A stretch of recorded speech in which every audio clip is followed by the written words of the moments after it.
Apa kalau lihat ke bawah juga susah jadi peleden perut. Baik, yang saya hormati Bapak Camat Kota Baru, hari ini saya senang sekali karena begitu saya lapor diri saya langsung minta izin Bapak Camat saya ikut kegiatannya. Yang saya hormati Kepala Desa Dondo, orang yang luar biasa. Ketika saya datang saya lihat luar biasa. Di laut itu saya biasa lewat dengan kapal motor dari Palu'en menuju Maumere. Saya bilang Dondo itu ada di sebelah bawah ini. Saya bisa lewat dengan motor. Dan yang saya hormati juga Bapak Ketua BPD, singkat, padat, jelas bicaranya, to the point. Yang saya hormati teman-teman atau pejabat yang mewakili dari dinas, dalam hal ini BKKBN ya, BKKBN. Yang saya kasihi Bapak Ibu semua, hadir juga di sini ada yang mendampingi yayasan apa tadi?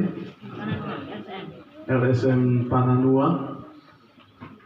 Singkatnya, Bapak Ibu semua yang saya kasihi, selamat siang untuk kita semua. Izinkan saya di awal pertemuan ini saya menyampaikan identitas saya, karena saya baru hari ini datang ke Dondo dan supaya masyarakatnya juga kenal, jangan sampai lihat di jalan dan tidak tegur saya. Nama lengkap saya Fulgensius Sina, asalnya dari Kecamatan Palue. Saya asli di Desa Malurihu. Saya sangat yakin keluarga yang ada di Dondo ini punya hubungan perkawinan, khususnya di Ende.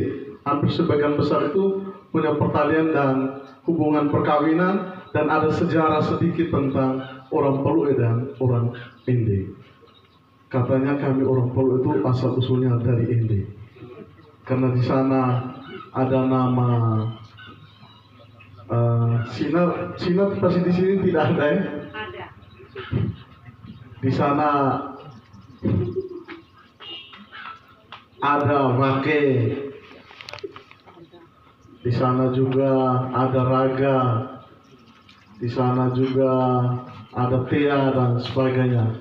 Nama-nama itu ketika saya cek asal usulnya bilang dari India. Itu perkenalan singkat saya. Saya baru ditugaskan di Kabupaten Ende, tepatnya baru 1 minggu. SK-nya baru pindah dari Kabupaten Sika ke Ende baru 1 minggu ini. Jadi 1 minggu kemarin saya pergi lapor diri karena saya ditugaskan untuk mendampingi wilayah Kecamatan Kota Baru, Ende Timur, Rio Timur dan Wolowaru. Jadi 2 kecamatan itu saya belum singgah. Saya bilang saya start dari bawah, pas mau pulang ke Ende biar sekaligus saya singgah. Itu tugas saya di kabupaten. Saya dipercayakan sementara ini, minta maaf Bapak Camat, di kabupaten teman-teman mempercayakan saya mengurus badan usaha milik desa. Jadi dipercayakan untuk mengurus tentang badan usaha milik desa. Saya tahu dulu usahanya apa, lalu untuk apa, kenapa harus ada di sana, dan untuk apa dia itu ada di desa. Baik, hari ini momen yang paling sangat berharga karena tertulis di depan ini musyawarah desa. Musyawarah desa itu kita datang duduk bersama di sini, kita merencanakan kira-kira apa yang baik, apa yang harus kita buat, dan apa yang nanti kita tinggalkan untuk generasi kita. Yang baik bagi diri masyarakat, hanya masyarakat yang tahu. Begitupun yang ada di dalam ini. Kalau kita tahu bahwa kita akan mengetahui bahwa jalan saya rusak, anak saya gizi buruk,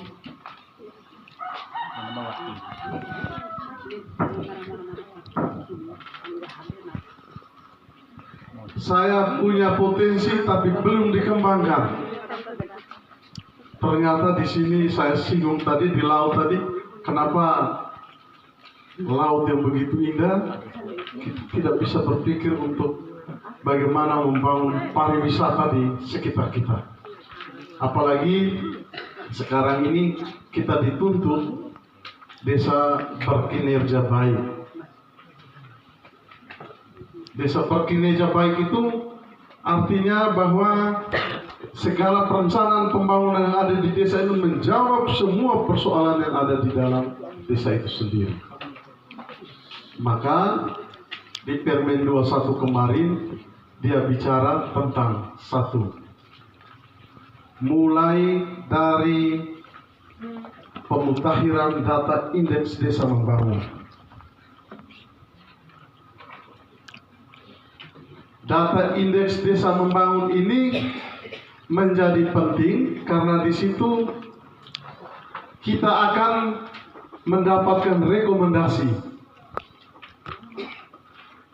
Rekomendasinya di situ ada dua, ada rekomendasi prioritas dan rekomendasi super prioritas.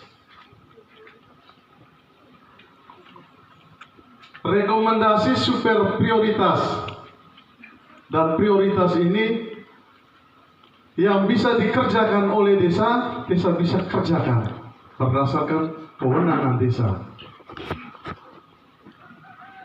Yang tidak bisa dikerjakan oleh desa, usulan kegiatan itu yang jelas tadi Bapak Camat sudah sampaikan, kita akan bawa ke tingkat kecamatan, kabupaten, dan pusat. Maka sinkronisasi perencanaan pembangunan itu harus sama, menjawab semua persoalan yang ada di desa tadi. Desa punya persoalan juga harus disampaikan.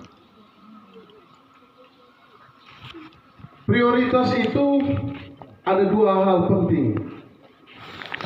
Di situ Bapak Camat juga sudah sampaikan tadi, berkaitan dengan kebutuhan dan kemendesakan. Apa yang berkaitan dengan kebutuhan di situ?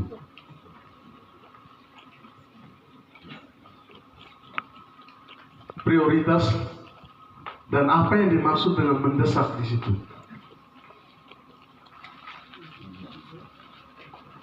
Kalau prioritas itu berkaitan dengan kebutuhan, berarti dia bukan keinginan atau kemauan sekelompok orang.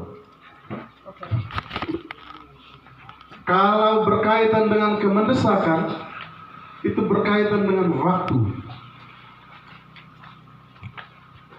Mau tidak mau, suka tidak suka, harus dilaksanakan. Itu berkaitan dengan dua hal yang tadi disampaikan oleh Bapak Camat. Berkaitan dengan kebutuhan dan kemendesakan. Kemendesakan itu berkaitan dengan waktu. Kalau dalam prioritas itu, kita menggunakan kolom penting, sangat penting, tidak penting, mendesak, sangat mendesak, tidak mendesak. Penting itu berkaitan dengan kebutuhan, mendesak itu berkaitan dengan waktu. Tapi yang paling penting, konsep yang paling penting adalah masyarakat harus paham bahwa desa ini menjadi tanggung jawabnya masyarakat. Maka ada satu prinsip di dalam Permendes itu, dia bilang prinsip partisipasi. Partisipasi itu datang, terlibat, membicarakan tentang perencanaan pembangunan, menjaga, mengawasi, memelihara, dan seterusnya. Itu prinsip partisipasi. Dia tahu tentang apa yang baik bagi dirinya.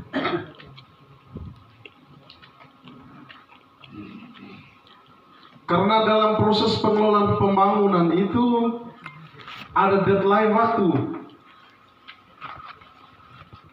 Ini kita rencana untuk 2025. Namanya rencana kerja. Kita sudah rencana, tapi dalam pelaksanaannya, dalam melaksanakan pekerjaan itu ada target waktunya. Maka kalau kita sudah rencanakan sama-sama, jalan yang sudah dikerjakan dengan target waktu tadi, misalnya kerjanya 3 bulan, harus selesai 3 bulan. Jangan sampai rencananya 3 bulan, kerjanya berbulan-bulan. Tanya-tanya kenapa tidak kerja? Karena masyarakatnya tidak mau kerja. Masyarakatnya tidak mau kerja, kenapa? Saya sendiri tidak tahu. Nah, jadi proses partisipasi tadi saya bilang terlibat langsung, termasuk dalam proses pengawasan pengelolaan pembangunan. Maka kalau kita tahu jalan ini dikerjakan di desa A, panjangnya berapa, lebarnya berapa, tebalnya berapa, dikerjakan oleh siapa, uangnya berapa, berapa yang sudah dicairkan, berapa yang belum dicairkan. Kalau pencairan dana, maka harus lihat progres fisiknya. Fisiknya sudah mencapai berapa persen. Yang tadi saya lihat, untuk BLT saja masyarakatnya tidak datang terima.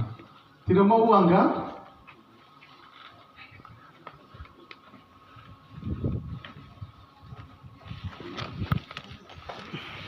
Teman-teman yang ada di kantor desa, kita percayakan mereka, kalau dulu 5 tahun, sekarang aturan baru 8 tahun. Setelah 8 tahun mereka akan, misalnya mau maju lagi silakan. Tetapi setelah mereka menjadi warga yang biasa seperti kita, mereka punya tugas yang sama untuk bagaimana membuat desa kita ini harus lebih baik. Maka tadi itu, untuk mau menentukan bahwa desa kita ini baik atau tidak baik, sudah ada standarnya tadi. Secara nasional, orang bilang ada indeks desanya. Kategori desa kita ini desa apa? Desa tertinggal. Saya gambarkan sedikit. Saya banyak ngomong bab sama kemarin. Desa tertinggal itu maksudnya apa desa itu? Desa sangat tertinggal, desa maju, desa berkembang, dan desa mandiri. Yang selama ini melakukan pendataan tuh apa kira-kira maksudnya di situ? Teman-teman apart desa? Desa tertinggal itu maksudnya desa yang bagaimana? Desa tertinggal itu kan ada 3 indeks yang diukur. Di dalam indeks itu ada indikatornya. Ada beberapa indikator yang diukur. Maka kalau desa tertinggal itu, maka yang harus kita prioritaskan pertama adalah pelayanan sosial dasar. Maka ada IKS, ada IKN. Pelayanan sosial dasar ini apa yang harus kita kerjakan? Apa pelayanan sosial dasar? Jalan, air, listrik, sebuah posyandu dan sebagainya. Ini bagian dari pelayanan sosial dasar. Pelayanan sosial dasar ini harus dipenuhi dalam indikator-indikator yang ada di dalam indeks tadi.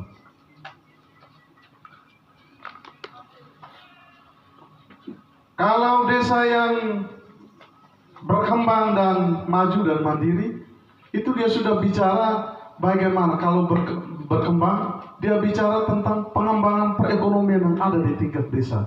Maka tadi Bapak Desa sudah singgung, kita punya potensi yang luar biasa. Kita menyekolahkan, kita punya anak untuk datang kembangkan potensi yang ada di Desa Ndondo. Maka badan usaha milik desa itu menjadi sangat penting, karena dia sebagai tempat untuk menyandang perekonomian yang ada di tingkat desa. Sekarang ini ruangnya sangat besar diberikan kepada desa untuk mengatur dan mengurus apa yang dia harus atur dan apa yang harus dia urus. Kalau desa itu sudah misalnya maju atau mandiri, dia sudah bicara tentang tadi, Bapak Desa juga sudah sampaikan, saya nyimak semua tadi. Bicara tentang jejaringan. Saya mau pasarkan saya punya produk dari sini. Siapa yang mau terima saya punya produk ini? Berarti pengemasan barang-barang jadi dan segala macam itu, desa ini sudah bisa menghasilkan semua, dia punya potensi dari sini. Jamu mente yang kemarin dijual dalam bentuk gelondongan mungkin harus dikemas dan sebagainya. Itu maksudnya, supaya target desa harus minimal mencapai desa mandiri. Kalau desa sudah mandiri, desa tidak bicara lagi tentang pelayanan sosial dasar, dia hanya tinggal pemeliharaan dan sebagainya. Yang jalan rusak tinggal diatur. Saya sudah punya BAD desa sudah banyak, tapi ini saya omong awal-awal sekali. Tapi mau tidak mau harus kita bicarakan, membuka kita punya wawasan supaya kita bisa memanfaatkan potensi yang ada di desa kita. Ndondo ini kan terkenal dengan jamu mente. Setiap kali Cina datang beli dengan harga yang sama.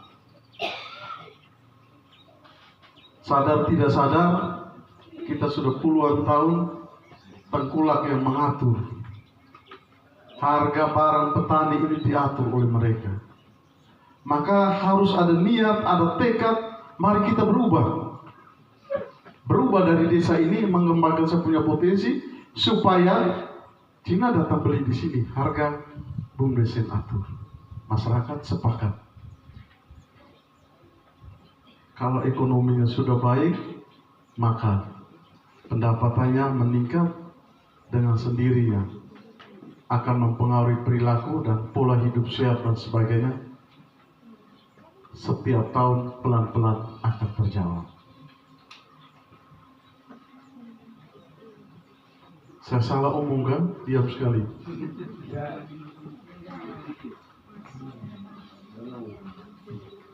Ya, ini hanya sekedar saya mau mengantar. Saya tidak sedang membuat warga bahwa begini atau begitu, tapi saya mau mengantar kita. Kira-kira dengan potensi yang ada ini, dengan kita punya alokasi dana yang terbatas ini, nanti sebentar kita mau diskusi kira-kira apa yang harus kita prioritaskan di sini. Apalagi tingkat stunting kita cukup banyak kan? Ya, nanti data itu juga saya minta teman-teman KPM bisa membantu untuk kan setiap 3 bulan harus ada pelaporan hasil dari yang mereka damping. Teman-teman KPM ada tuh? Ada. Sudah ada data, ya. Kalau kita sudah sehat, kita sudah cerdas, maka potensi yang ada di desa kita ini kita kembangkan dengan sumber daya manusia yang luar biasa. Tapi yang paling penting adalah saling mendengarkan. Saling mendengarkan. Mendengarkan itu hal sepele. Tetapi kalau kita sudah tidak mendengarkan, maka segala sesuatu yang kita rencanakan dengan baik tadi pasti sirna. Tapi kalau kita saling mendengarkan, kita saling mengingatkan, kita merasa bahwa kita punya kesulitan, kita harus buat desa kita ini jauh lebih baik dari desa sebelah atau desa tetangga kita, maka segala persoalan yang ada di dalam desa ini ada ruang diskusi musyawarah. Kita bahas bersama, kira-kira desa ini kita mau buat apa.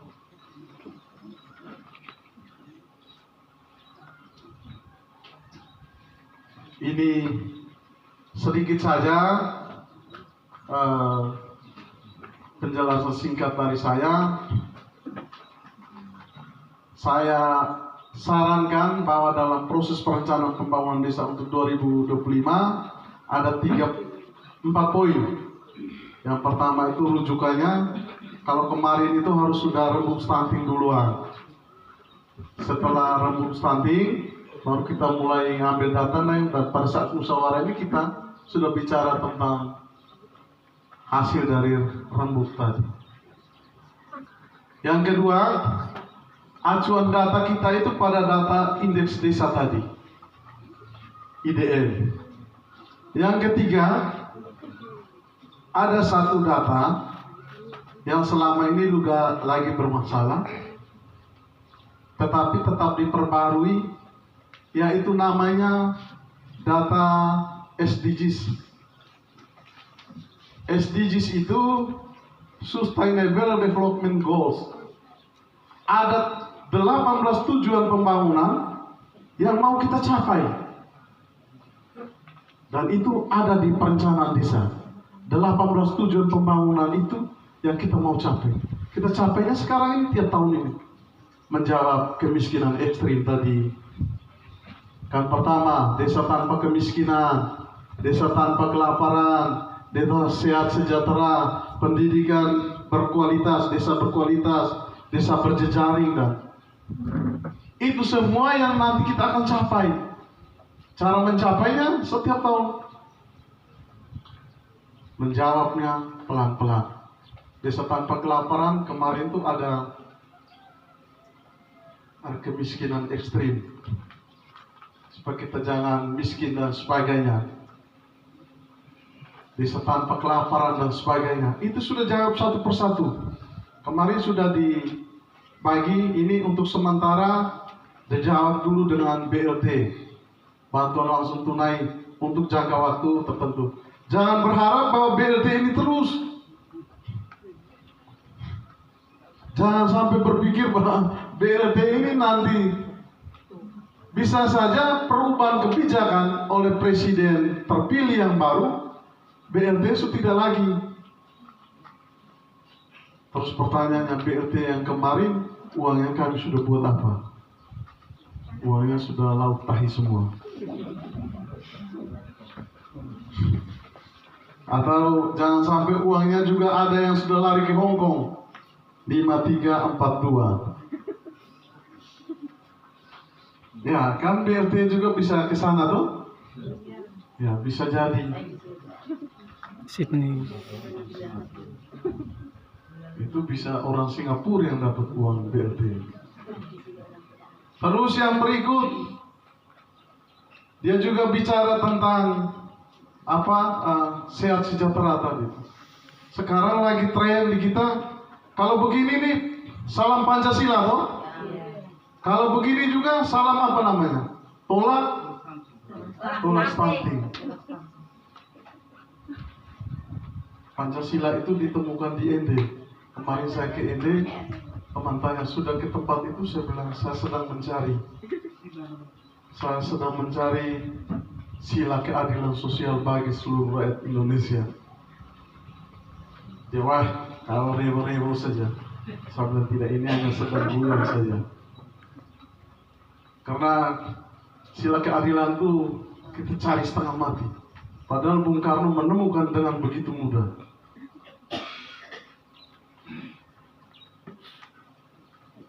Itu poin-poinnya, nanti sebentar diskusi kita melihat pada usulan kegiatan kemarin yang masih relevan. Kalau masih relevan dan kita mau bawa ke tahun berikutnya, silakan kita diskusikan. Kalau sudah tidak relevan, kita buat musyawarah. Ini tidak relevan karena apa?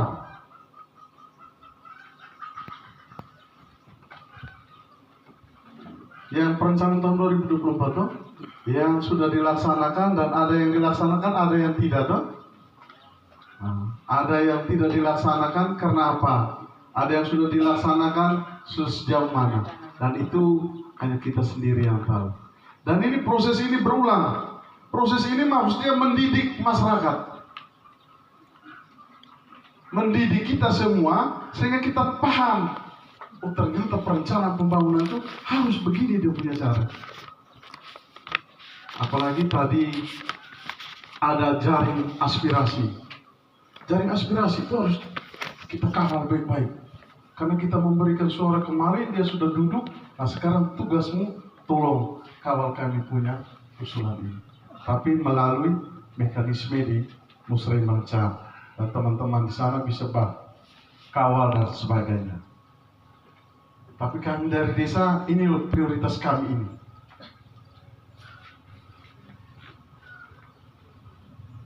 Tapi kalau lobby-lobby politik, saya tidak jago. Saya tidak suka berpolitik. Karena menyakitkan. Minta maaf, saya dipindahkan ke Ende ini jangka waktu 1 minggu saja. Teman itu baru 1 minggu di Ende, tiba-tiba saya kembali. Saya harus di Ende, dia ke Sika. Tapi saya tidak marah dia, saya senang karena kami dua-dua sama-sama besar badannya. Dia juga mau seperti saya, namanya Om Ceis. Masih Bapak sudah kenal. Saya biasa panggil dia Upin. Ya kalau Upin percaya Ipin. Ya, terus yang berikut berkaitan dengan anggaran. Kita punya uang ini cuma sedikit. Sebentar kita hasilkan usulan kegiatan yang banyak-banyak, tapi kita harus lihat semua prioritas-prioritas itu kita sesuaikan dengan keuangan yang ada di tingkat desa. Sehingga kita betul-betul menjawab secara real tentang kebutuhan yang harus kita laksanakan di tahun 2025. Dan terakhir, saya mau tanya sedikit kepada masyarakat. Kira-kira desa kita ini kita mau buat bagaimana?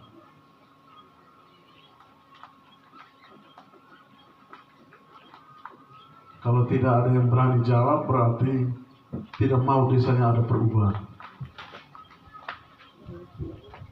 Itu di pikiran kita, di benak kita, kita sudah harus berpikir.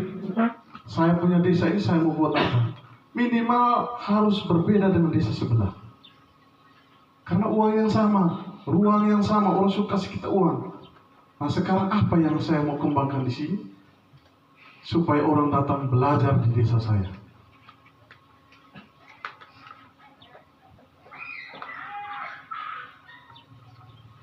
Bisa tidak? Berat ya? Berat betul. Memang tidak gampang. Maka melihat pengelolaan pembangunan di desa jangan melihat dengan mata sebelah. Masuk dalam proses, ikuti prosesnya, mekanismenya, sistemnya. Oh ternyata Pak Fulgens omong itu kadang tidak benar. Kita mengurusnya setengah mati. Ada tahapan, ada perubahan, ada segala macam selalu berubah. Nah ini bagian dari kita untuk mengadopsi informasi-informasi baru. Menambah wawasan kita bahwa desa kita hari ini tidak seperti yang dulu. Desa harus berkompetisi dengan desa-desa lain karena alokasi anggaran biaya dan sebagainya sudah ditransfer dari APBN. Kita sudah punya uang, tinggal kita rencanakan dan kita jaga, kita rawat, kita buat desa kita lebih maju. Hanya ini saja, salam berdesa, selamat siang, kawan untuk kita semua. Terima kasih.